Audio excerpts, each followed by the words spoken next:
Hello, Lubna. How are you? Alhamdulillah. Hope you're doing well. Very best of luck for you today. Thank you so much. Thank you. So we're waiting for everyone to join, and we can start our session right now. Hi, good morning. This is Salam from Jordan. Hello, more than welcome. So because we're delayed 3 minutes, I will start welcoming Ms. Lubna, and directly you can start your session. I will say welcome to the distinguished annual event, the Queen Rania Teacher Academy Forum 2025. Held under the theme Education for Tomorrow, Fostering Citizenship and Values in the Changing World. We are delighted to have you with us and extend our sincere gratitude for your valuable participation in this global educational gathering that brings together teachers, experts, and to mute everyone. Your microphones off, everyone. Thank you very much. Appreciate. So I will continue from this global educational gathering that brings together policymakers established in 2009 and in line with Her Majesty Queen Rania Al Abdullah's vision. QRTA is a non-profit organization committed to supporting and empowering educators with the skills needed to nurture and lead the future of generations. The Academy remains committed to providing innovative, high-quality professional development programs in Jordan and the Arab world.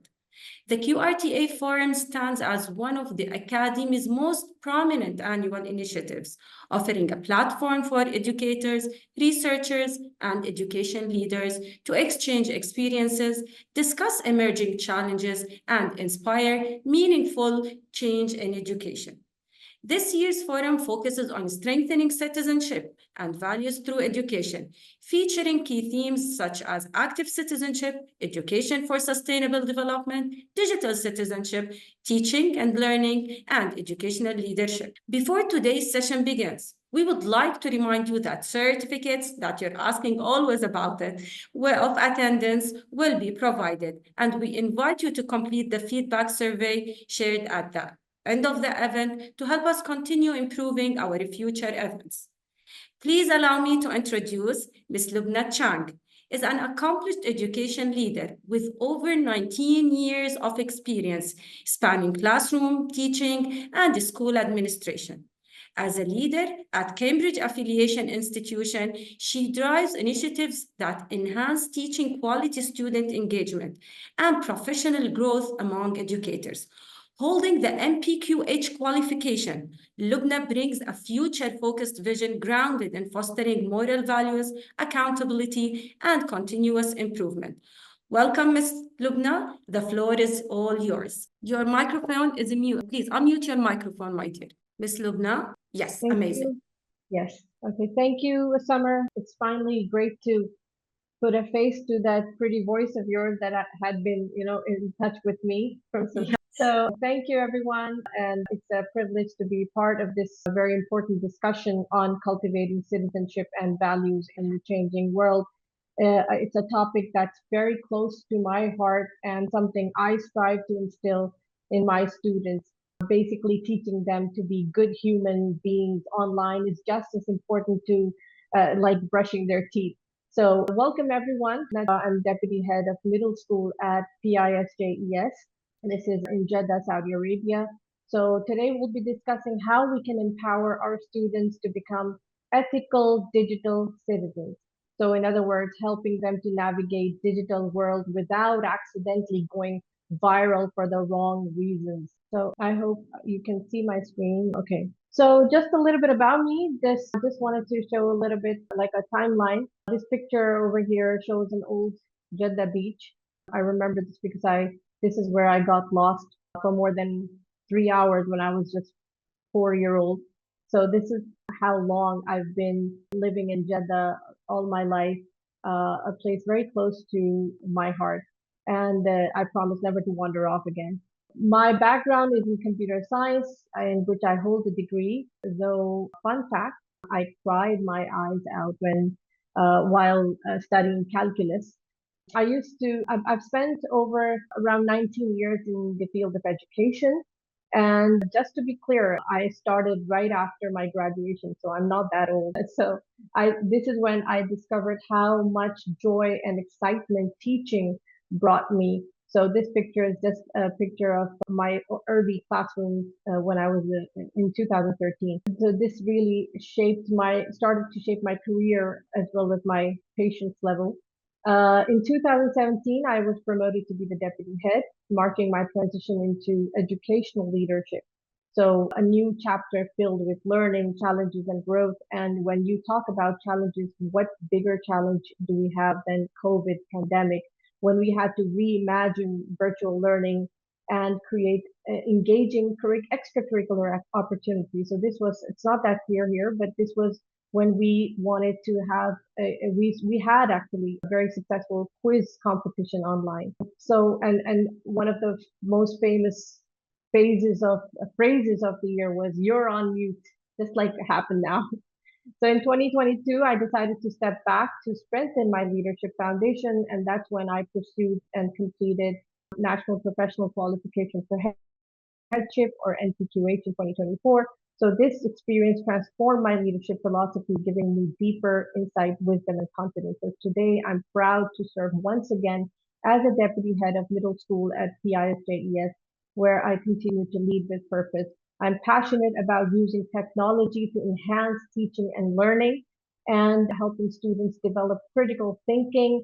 Though between us, I still remind them that, ChatGPT isn't always right. So what are we going to learn today? We are going to, besides testing how long we can survive without swiping reels, we'll explore why are we talking about digital citizenship today?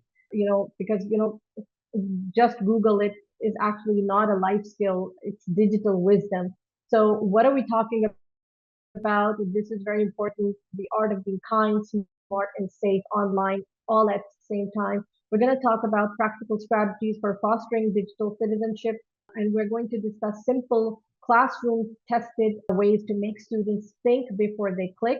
We're going to look at how to embed digital citizenship not as just an add-on, but as naturally as, we embed something like coffee in our morning routine.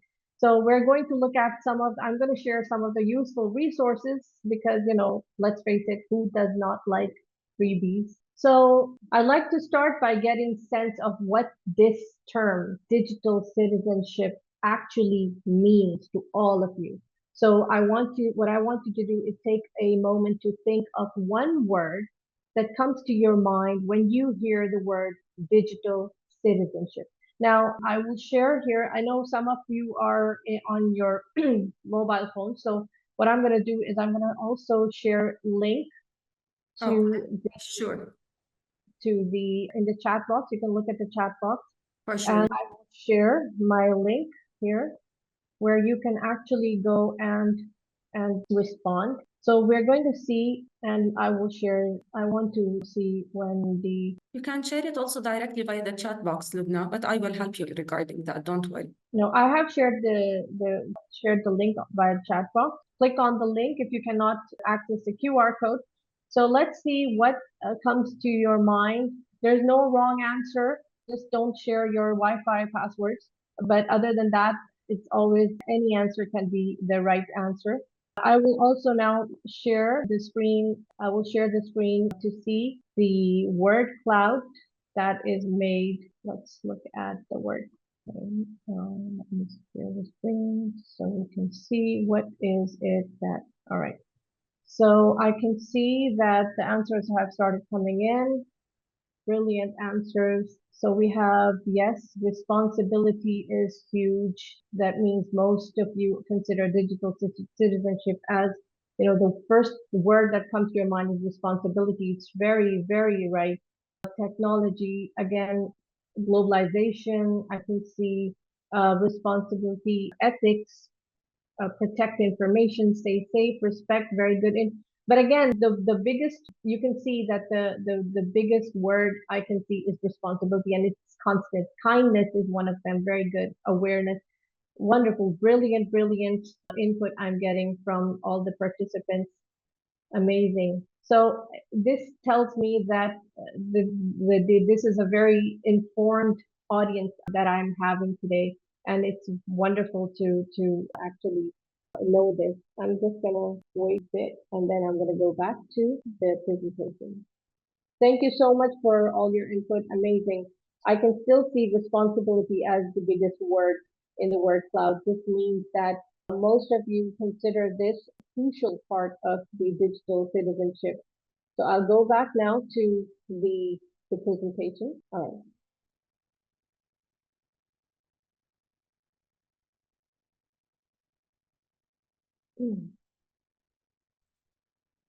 So in May 2025, ECD published a report called How's Life Works in Digital Age. Now, this organization this is OECD stands for the Organization for Economic Cooperation and Development, which is an international forum with 38 member countries that promote economic growth, prosperity, and sustainable development. Now, what is interesting to see is that nearly all 15-year-olds in OECD countries have access to computers, laptops, or tablets at home. That's remarkable, 96%. Now, an even higher 98% of 15 years old have smartphones with internet connection, and ownership of smartphones starts even earlier. Around 70% of children of the age of 10 are already having their own smartphones. So these stats show just how connected young people are today. I mean, they're practically growing up swiping before they start talking or walking. So this incredible level of access brings amazing opportunity for learning and creativity, but also fair share of challenges, as anyone who has ever tried to take away a child's iPad at the bedtime can relate to. So here are some other stats. So this is this slide shows the popular digital activities among children based on the same OECD report. So basically when the kids are telling you, I'm there just for a minute, you can see that what are they doing? Internet browsing tops the list at 95 because, apparently chat videos are very, very important. And then communication comes at 88%, texting, chatting, and sometimes sending memes that sometimes, you don't even understand what they mean. Information seeking, you can see is at 84%. Yes, they do occasionally Google something useful, and sometimes they have to look at how the slime doesn't stick on the ceiling. That's what they're Googling. Gaming is fourth. I'm not going to comment on that. Content creation is the least common at 59%. So most of the kids are consuming content, only some are, brave enough to create them. So it's a reminder that digital citizenship is not just about using the devices, but it's about how they use them with responsibility. So let's now that we have established how much of the access kids have these days in this time, in this digital world. Let's talk about positive impacts of digital access. So let's face it, I mean, it's not all bad that they have digital access. So the key positive impacts, they can be enhanced learning opportunities. So now finally, students can look up the answer sometimes instead of asking you 10th time. Their social connection, keeping, friends close, even if it's just through emoji wars. Access to information, then they have a development of digital literacy skills and enhanced productivity and of course accelerated work. Now they get sometimes the work done gets faster than it used to be, like creating brochures or writing a report. So what I want you to do is now use the chat box to mention any other positive impact of digital access, which I have not mentioned here because I can see that the audience is very much interested and informed about a lot of these things. So what I want you to do is use the chat box, then we can have a look at all the answers from you. So mention any positive impact that I have not mentioned here, so we can just have a look at all your amazing answers. Any positive impact that I have not mentioned here, I'm waiting for your responses. What are the good things that digital access, what do our children at this age, what they learn, or how they use, what is the positive impact, what are the positive things that they learn from using devices or digital access? So I'm waiting for your answers. Use the chat box to give answers. Somebody's telling me the chats are disabled. Lubna, Miss Lubna, I will check regarding that. Give me a moment. You can continue, Yes. Lubna, while they are Now, trying to so fix it. No I can worries. see the chat I can see your responses. The chat has been enabled. So students become better composers with help of AI. They can understand. Salam Haddad, yes, you're right. Improved healthcare, very good. Yes, but we're talking about learners here, young learners. But yes, it's one of the positive impacts of using the devices. Students, okay. So we have some of the other responses. You can use the chat box now. I don't know why it was for a while disabled. Digital access helps. I can see one sponsor helps students learn anytime, anywhere. Yes, Noor Khamis, you're 100% right. So my students use it for cashless payments. True. Ability to learn, teach online webinars. Yes, that right now we're doing that. Social connectivity, open doors to AI. Okay, so it provides new tools, time flexibility, civic engagement, activism. Actually, okay, this is somewhat, we'll discuss this as well in my next slide. So promotion of respect in online communities, communication, self-teaching 24/7. Again, it's the flexibility in learning that I mentioned here. So skill building and career advancements true. It's very true. Conduct polls and surveys. Excellent, excellent. So I'll just I can see the input is still coming in, but now I'll get back to my presentation. Thank you so much for all your participation. This makes it really this makes it an engaging session and interactive actually.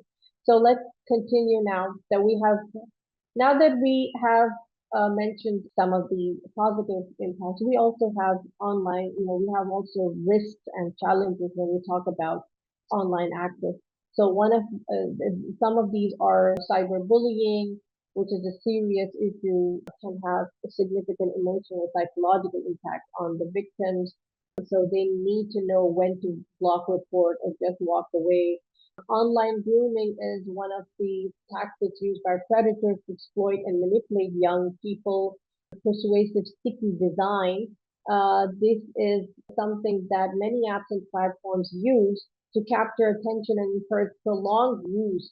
So we have to analyze these tactics that can help the learner to make more conscious digital choices. And maybe we can also stop endlessly scrolling at 2 a.m. wondering, how did we get here? So disinformation and online scams are everywhere. So critical evaluation of online content is very crucial because we have to make our learners, our students understand that not, whenever you get a message like you want a free iPhone, it's not that, you never get a free iPhone. It's never a prize. So screen time and well-being, digital well-being are important considerations as well. We need to, our learners need to understand and they need to be encouraged that, healthy digital habits, what are they, balanced screen time use, and awareness of online impact on the mental health is very, very important. So yes, that also means for the adults to sometimes say no to Roblox or Fortnite. So again, I want you to use the chat box to mention any other risks. Try to use because I want to know your feedback. Maybe I'm missing something that's important. So mention any other online risks or challenges that can arise from using or having digital access. So you can use the chat box to write down any other negative impact of using digital devices.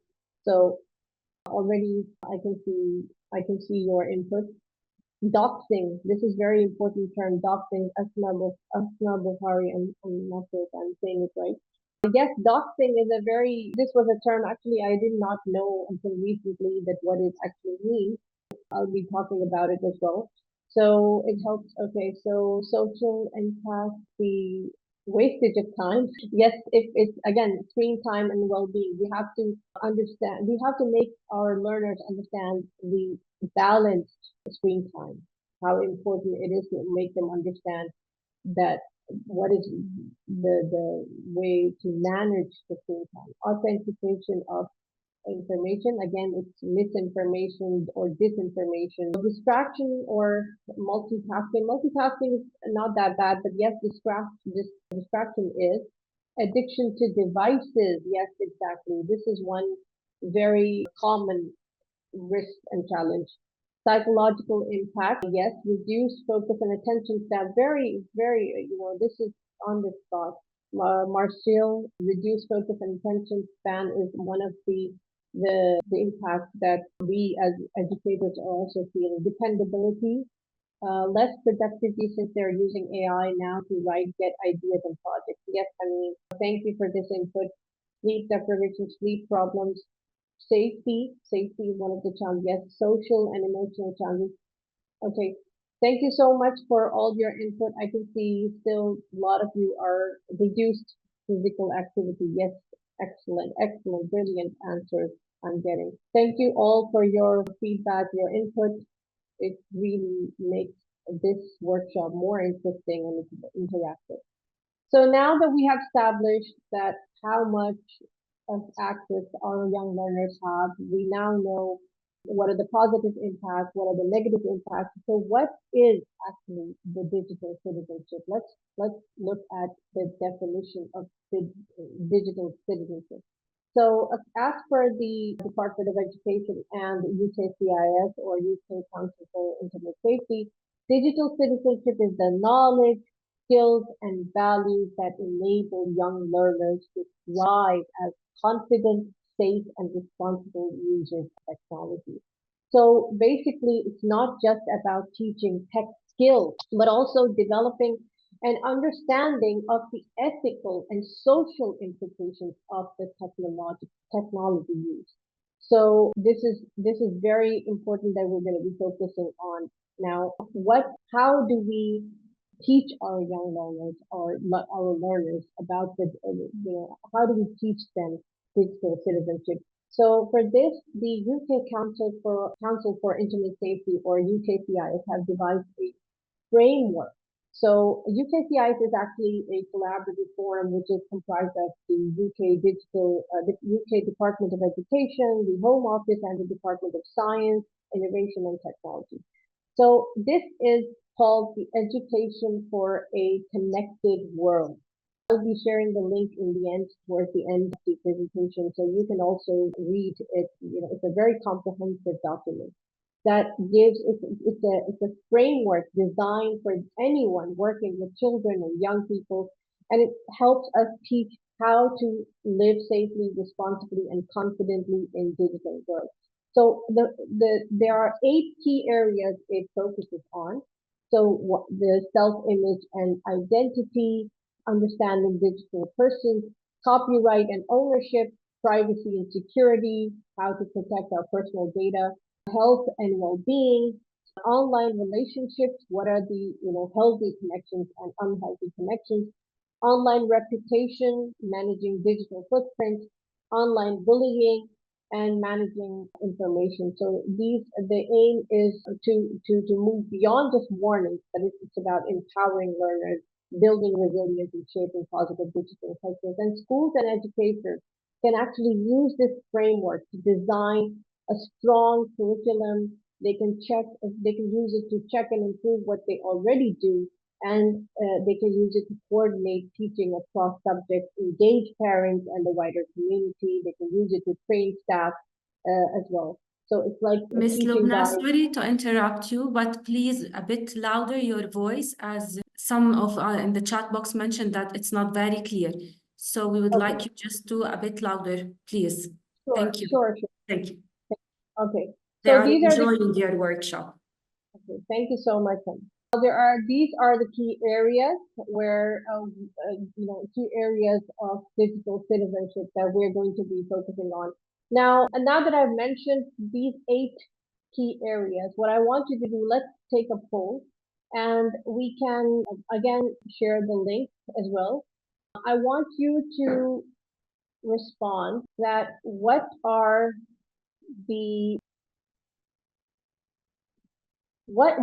of these 8 areas need the most urgent support in your school with your learners? So what do you feel, which one of these key areas, you can look at the key areas when you go to this page.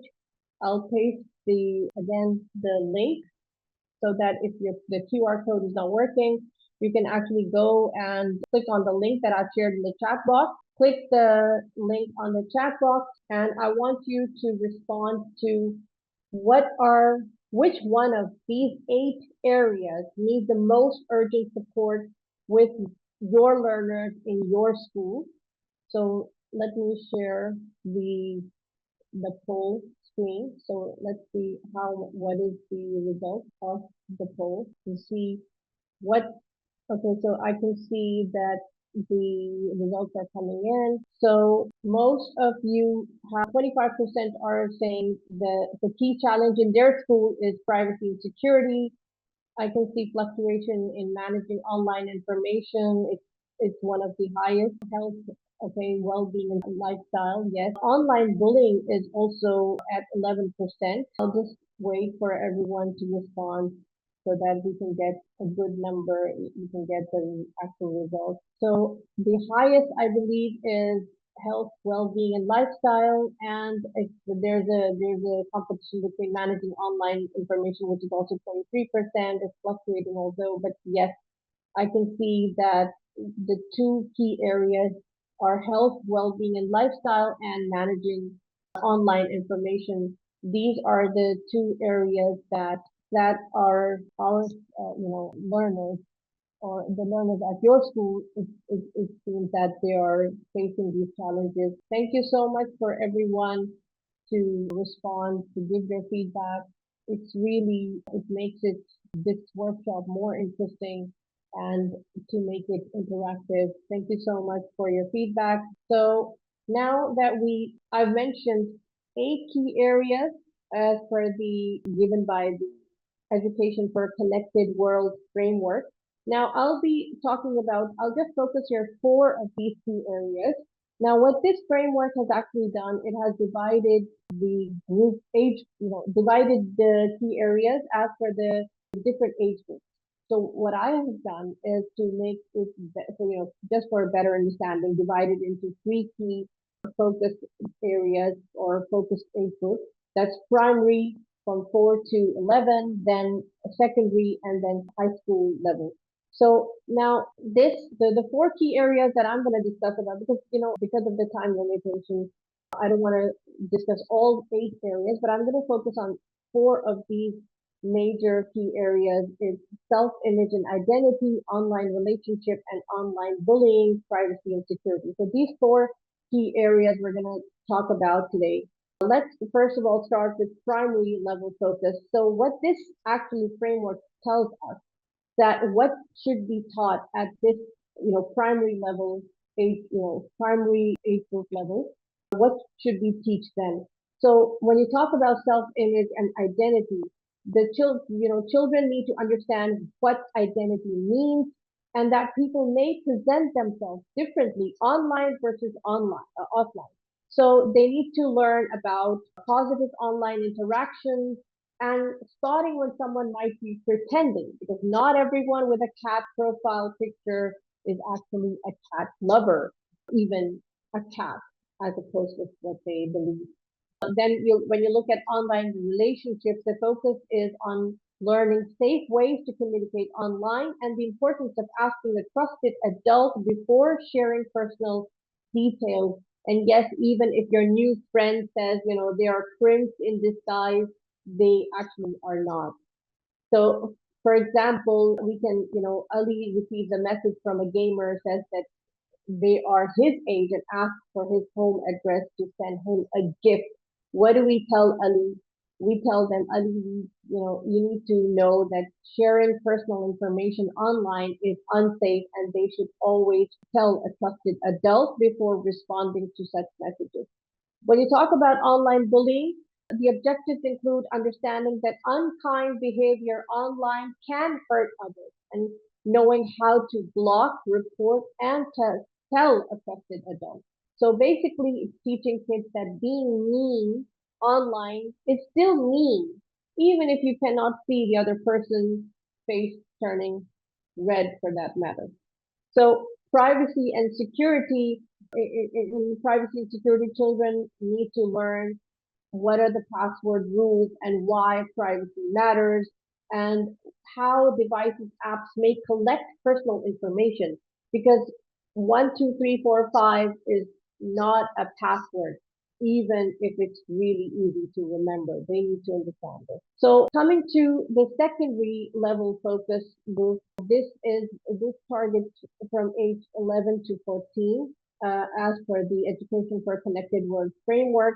So basically, we want our teenagers to know so that they can know how to survive an online world without accidentally going viral for the wrong reasons. So again, covering the four main areas that I've discussed earlier. For the self-image and identity, students will learn to recognize stereotypes online and make responsible choices about their online identity because not every filter or meme tells who you really are. Online relationship, they should understand consent and recognize healthy versus unhealthy relationships. Even if someone sends a 50 friends request in an hour, it doesn't mean that, that is going to be your true friend. For example, Umar has been chatting with someone in a gaming group who keeps asking for his personal photos and gets angry when he says no. So the question is, what does this situation teach about healthy online relationships? That is it okay for a friend to ask for personal photos? Is it okay for true friends never ask for consent before sharing information? Healthy relationships are based on respect and consent, both online and offline, or you should send the photos to keep the friendship. So of course, it's going to be healthy relationships are based on respect and consent. So even if someone gets angry for not sharing personal photo, that's a red flag.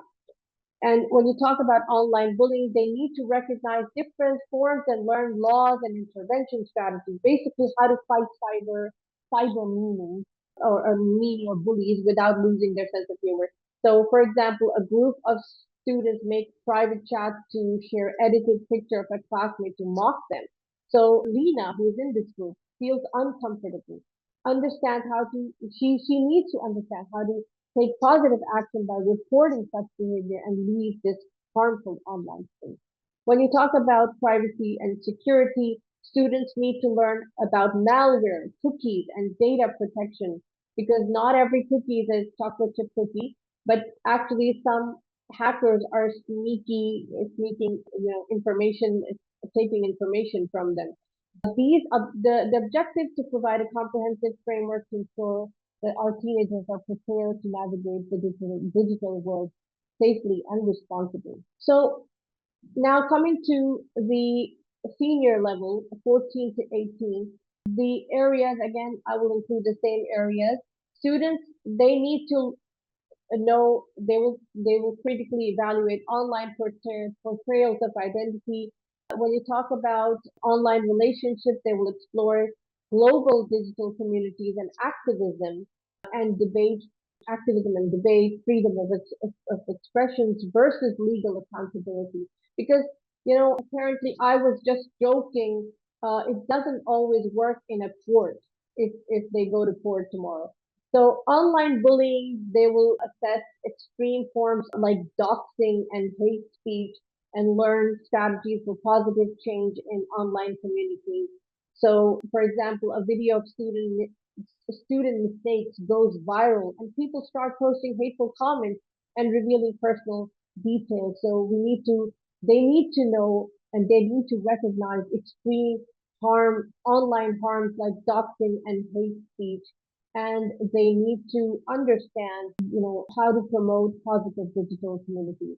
When you look at privacy and security, they will apply advanced tech techniques like encryption, secure backups, and they will understand rights and what are the different laws in different countries, because there are certain laws and regulations when it comes to online use. So I was talking about doxing, just to give you a little bit of what is doxing. Doxing means that you say something harmful online. You actually no, you expose someone's private information, like maybe the address or personal photos, which is actually a very big challenge these days as teenagers or young ones. They don't understand what actually it implicates and how it's going to affect the other person.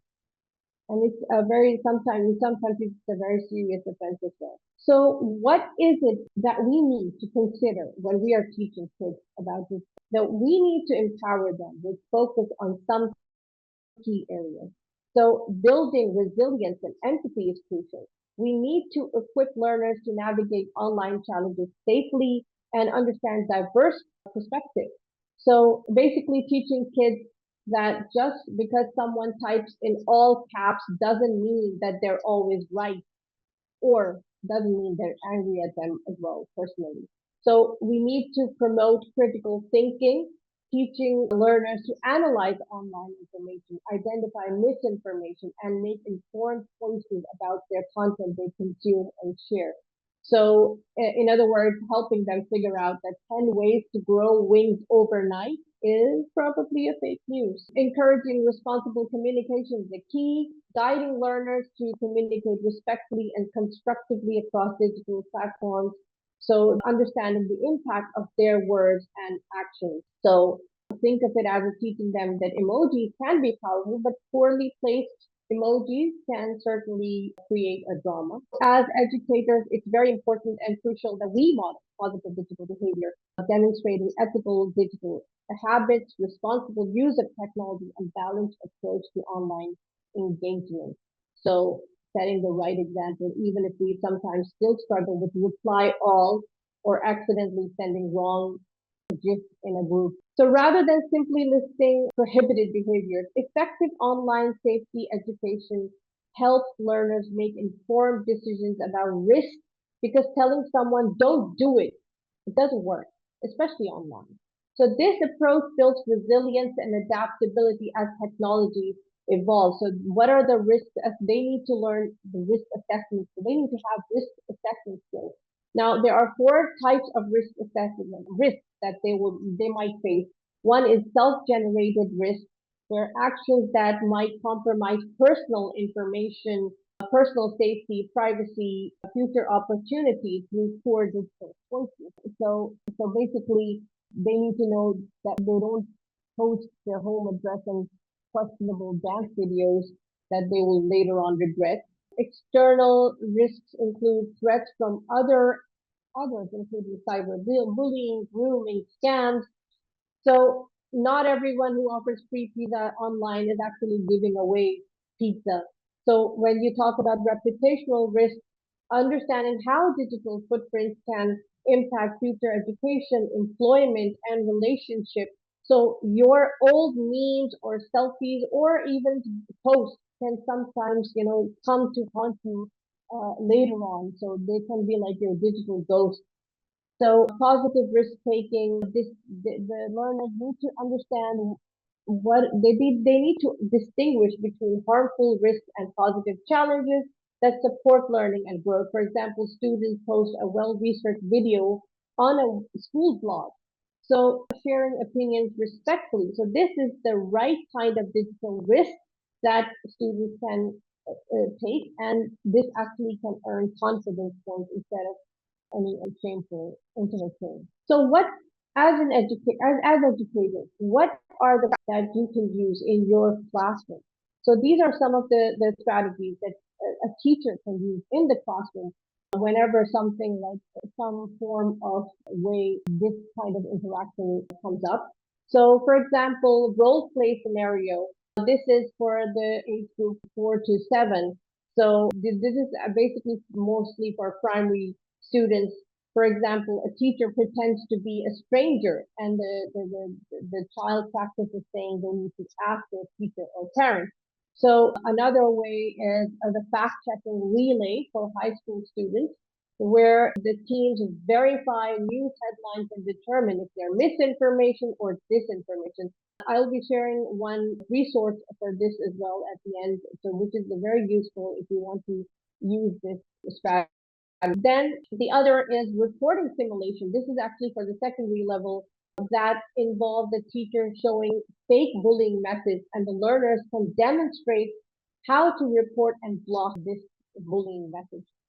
And the last one is a strategy like, say, a family media plan that can involve parents as well, that creating a weekly screen time calendar to balance study and play. So these are some of the strategies you can use as educators in your classrooms. So let's now come to an activity. I want you to, again, use the QR code, or I want you to use the interactive, this is just a quiz, interactive quiz, based on the scenarios or based on whatever we discussed in the Education for a Connected World. Going to use the same QR, same link I will share now, and you can click on this one. I'm going to, let's start that poll. It's going to give you some scenarios that you can use. You can use the QR code or the link. Now it's going to give you some different scenarios, and I want to, let me share my screen is shared. So there are there are three scenarios that I have given. What I want you to do is look at the scenario and choose which answer is the correct one. So I'm going to wait until I see people are joining in. So Omar wants to join a free online quiz platform for schools. The platform for access to his contacts, location, and camera. He is unsure which permissions are necessary. What is the safest course of action? So I can see people are giving the answers. So which one will be the right answer for this scenario? I can see that B, most of the 97% have chosen B, only allow permissions that are essential. Excellent input I'm getting from everyone. Okay, I can see some are even answering in the chat box. They're saying B, yes. Yes, wonderful, amazing answers. Very, very smart. I have smart people as an audience, mashallah. Excellent. So it's very, I can see that the audience is well aware. It's really encouraging. Now let's look at another scenario. So let's see, Lana 13 wants to download a free app for her tablet. Access to her location, contacts, and microphone. What is the safe option of Lana? You can actually use these kind of questionnaires or quizzes to teach learners and students in the classroom and to make them take the informed decisions. So I can see, check which permissions are necessary and only allow what is needed. 80% have said this. Allow all permissions without checking because it's free. 17%. That's the kind of a risky behavior that I'm alarming thing that I'm seeing here. So allow all, so maybe, this is what is happening with 14% of the audience. Don't regret later when you have weird popping up every time you open your device.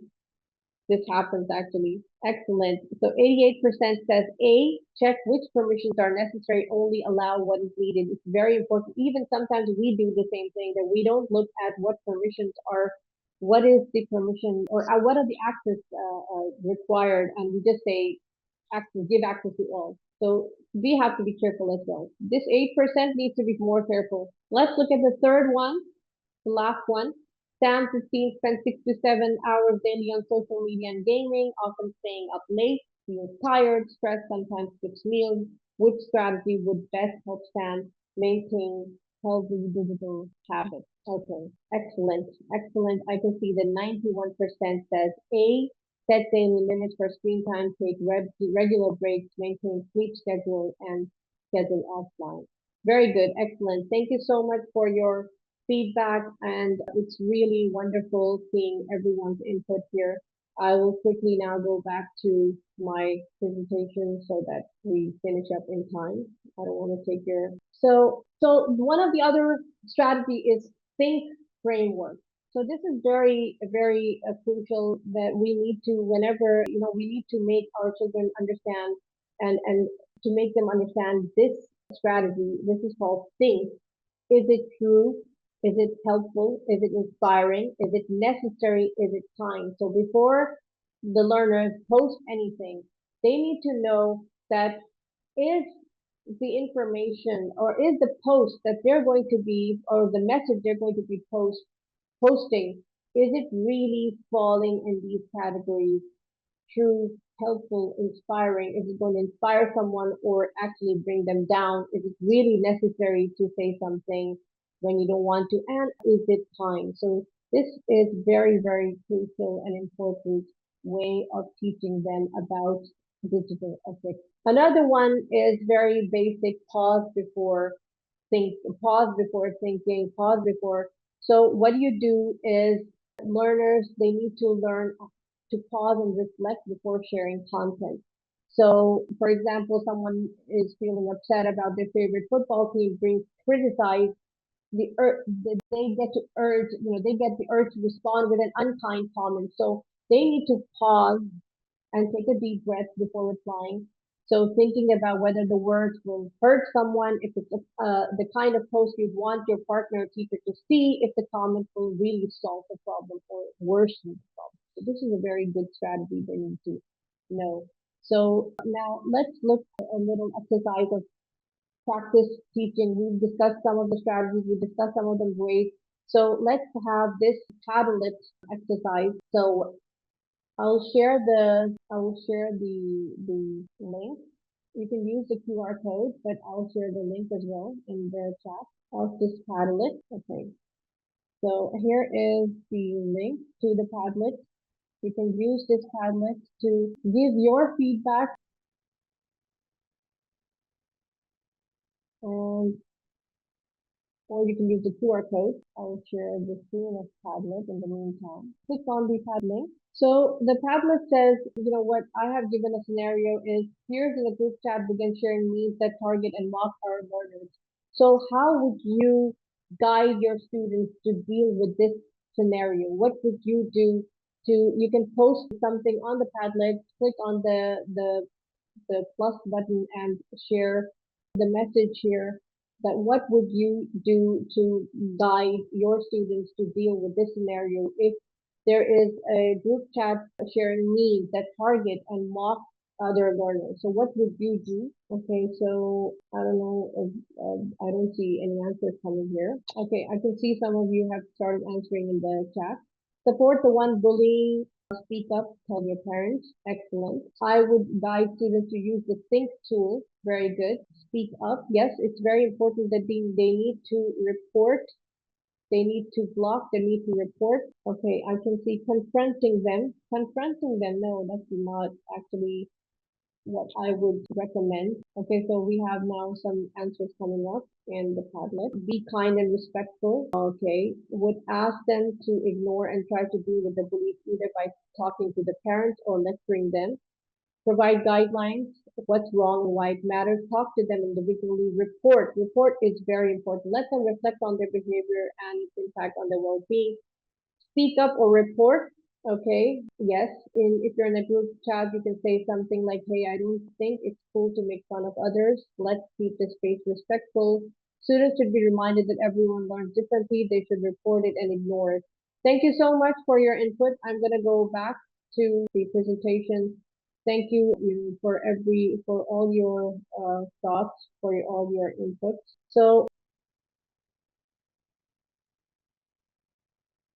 what I would advise is to report the harmful content to the appropriate authorities, and it's important to provide support and resources to the affected learner. So this is the best strategy that you can use. Now, I quickly go through the whole school approach. So when you talk about we talked about the classroom approach, but what about the whole school approach? So online safety education is effective when embedded throughout the entire school community, not just in isolated lessons. Then it will have more impact. So important to have a consistent approach reflected in the school's culture, policies, staff training, community, partnership, and learners' involvement. So the key elements of whole school approach include embedding digital citizenship values throughout the school life, then integrating online safety into key policies like safeguarding behavior and acceptable use, providing regular relevant staff training, building strong relationship with parents and local organizations is also very, very crucial for a whole school approach. Then involving learners in peer support programs, then because giving them ownership of the online safety and maybe even letting them tell us what our GIF game really whenever GIF game really is weak, and they are the ones who are at the end user, and they have more, sometimes they have more knowledge about things that we don't understand. Sometimes involving them can actually give us more information. Like I'm still trying to figure out what is the philosophy behind this 6-7 trend. So when what should be considered while developing policy and safeguarding for digital citizens in education.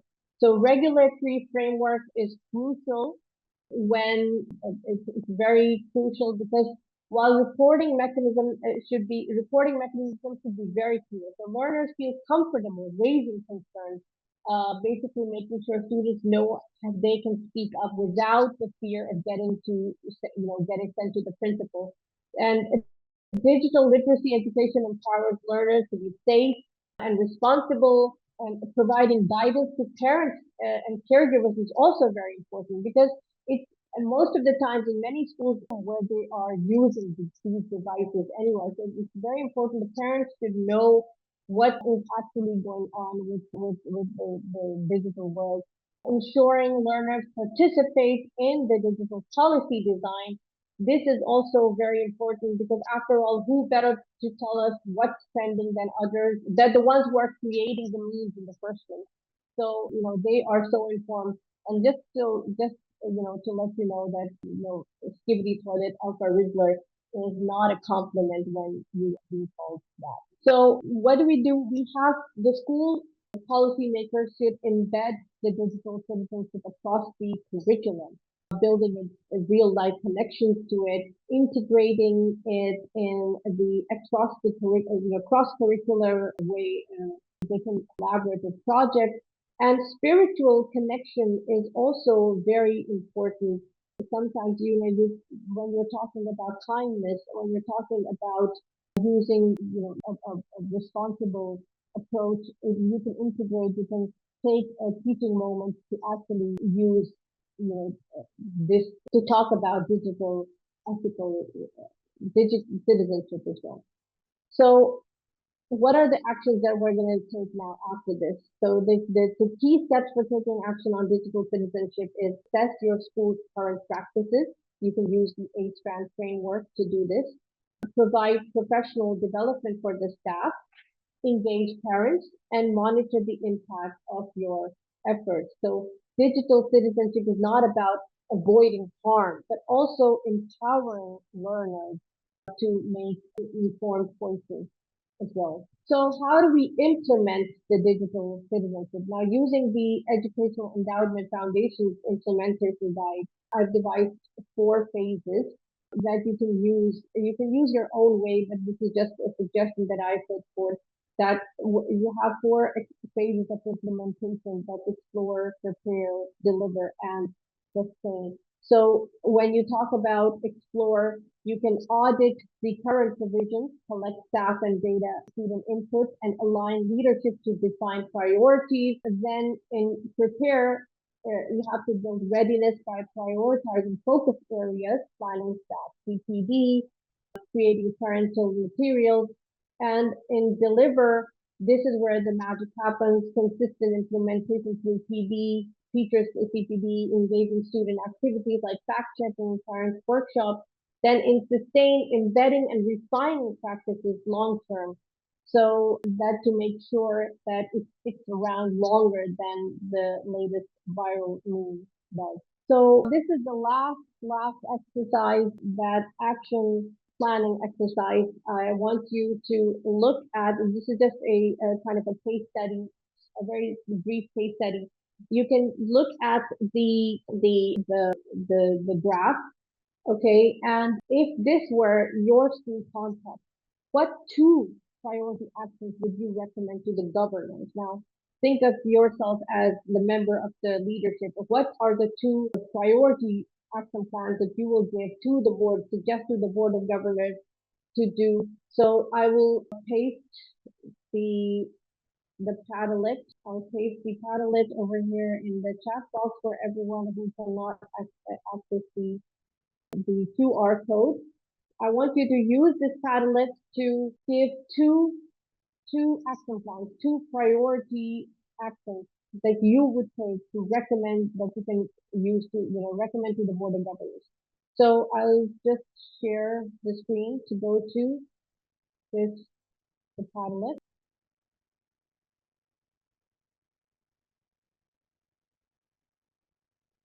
Okay, so we go to, yeah. So action planning, let's plan something for the school. If this were your school, you can look at the graph, you can look at the given factors, and you can give two priority actions that you would recommend. What I want you to do, I want you to assess, okay, assess the link is giving the previous one. Let me again. Here, this is the link.